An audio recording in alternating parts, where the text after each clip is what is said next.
But we see secondments quite a lot, and I say in inverted commas because the concept doesn't really exist here. In order to lawfully work in the UAE, you need to be sponsored and employed by a local employer.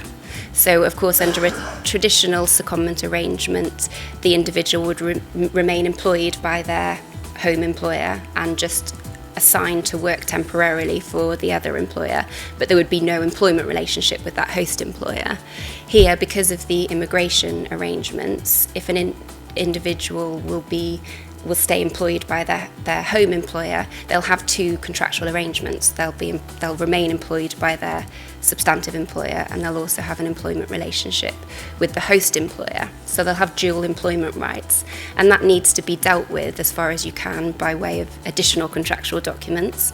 So it's helpful to have a contract between the two entities, and also an additional side letter issued to the employee setting out the terms of the arrangement, what will happen to their home benefits. So will all of their benefits be put on hold, for example, which is quite a sensible approach, so that any benefits under the home contract will be suspended whilst they're on secondment to the host entity.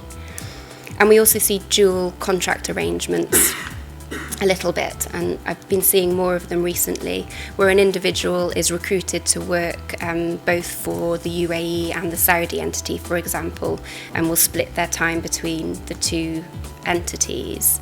And the rules in Saudi are very similar in that an individual must be sponsored and employed by the local entity. So again, they'll have two contracts of employment, two employment rights. So it's helpful to enter into a separate side letter just to set out how that will work.